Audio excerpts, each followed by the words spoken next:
when Ibn Ata'illah first met Abu Abbas al-Mursi, the Shaykh Ibn Ata'illah, when he first met who would become his Shaykh, Abu Abbas, he said to him, I have a weight on my shoulders that is so heavy, it's difficult for me to be in the world. And Abu Abbas al-Mursi said to him, then I'll teach you something. And if you understand this, then that will be removed from you. He said, there's only 4 possible states to be in this world.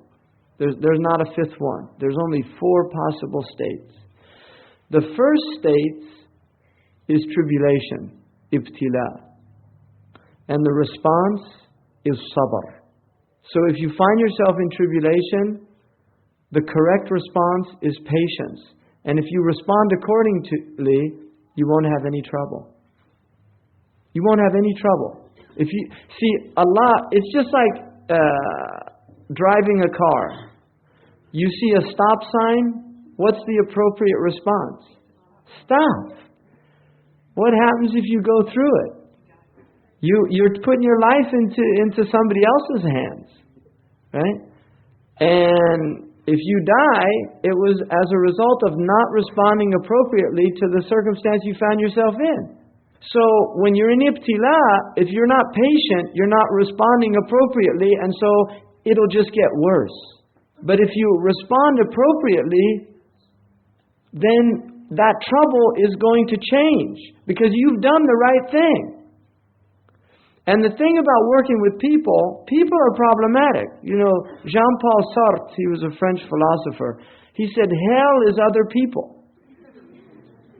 That's an existential. That's what he said. Hell is other people. What he failed to point out, though, is you are somebody else's hell. Right? It goes all around. It's just when you're egocentric, you're just seeing your own troubles. You're not seeing other people's troubles. You see somebody and you want to turn the other way around. Well, there's people see you, they want to turn the other way around. I mean, that's the nature of the world we're in. And there's other people, they see you, they want to hug you.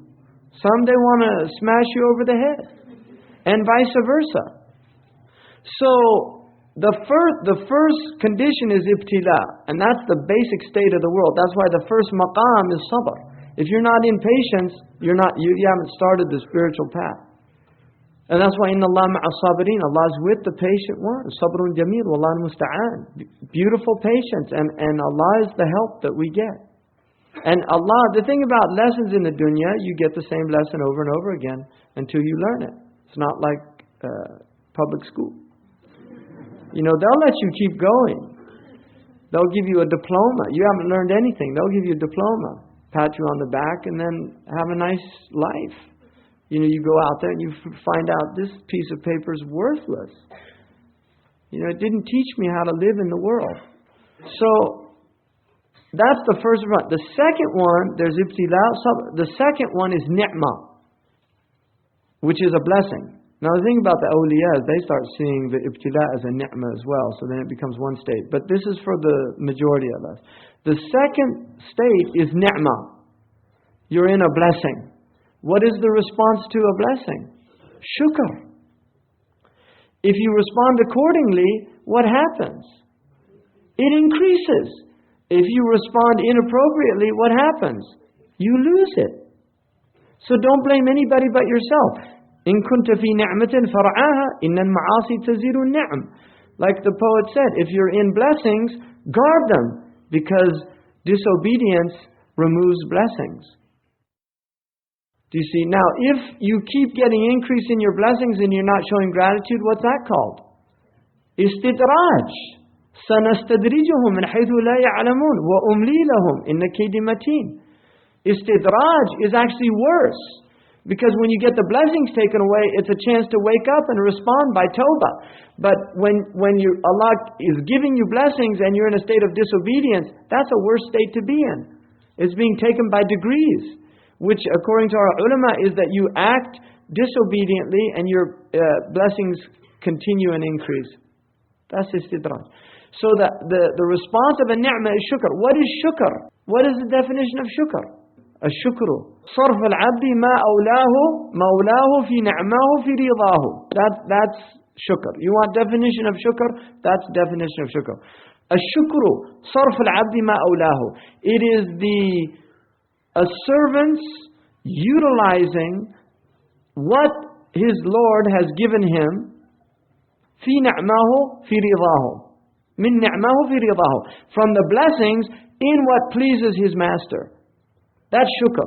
Shukr is not alhamdulillah wa shukrillah. That's one level. It's called shukr al-lisan. But a munafiq can do that. Right? That's why the tongue is only an indicator of what's in the heart. If the tongue is not indicating what's in the heart, it's nifaq. And Allah hates that. So you can say alhamdulillah wa shukrillah ala lisan, but it's not real shukr. Shukr is to utilize the blessings that Allah has given you in what Allah intended those blessings to be used. The eye, it's used to see, to be guided by, to take ibrah, to take witnessing. The tongue, to speak the truth, to articulate your needs, not to backbite. The tongue wasn't created to backbite. If you're using it to backbite, then you're not giving gratitude to the blessing of the tongue. If you're using the genitals in something that's haram, it's not giving gratitude. If you're using your stomach, anything that Allah has given you, if you use your wealth for other than what Allah is pleased with, it's not gratitude. So that is gratitude. So the response to ni'mah is gratitude. That's the second condition. لَإِن شَكَرْتُمْ لَأَزِيدَنَّكُمْ وَلَإِن شَكَرْتُمْ لَأَزِيدَنَّكُمْ. If you show gratitude, I will increase you. In other words, give you. And the Mufassirun say in the next world, but also in this world. And then the third one is ta'a, obedience. That's the third state. What is the response to obedience? No arrogance, which is called shuhud and minna, is to see the bounty of Allah, the blessing of Allah in your obedience. In other words, is not to feel proud, but to feel more gratitude that Allah has given you tawfiq to be obedient. Right? Because one of the things that happens when people go into a state of outward obedience and inward obedience are not the same. You can be outwardly obedient and inwardly disobedient, which is why Ibn Ata'illah says that رُبَّ مَعَصِيَةً أَوْرَثَتْ ذُلًّا وَاسْتِغْفَارًا خَيْرٌ مِنْ طَاعَةٍ أَوْرَثَتْ عِزًّا وَاسْتِكْبَارًا.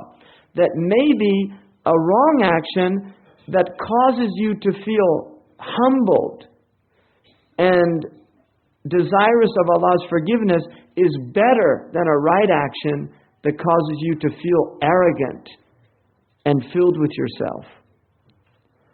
He's not saying that wrong actions are better than right actions, so don't misinterpret that. What he's saying is that this is nazar al-ma'alat. It's looking at the consequences.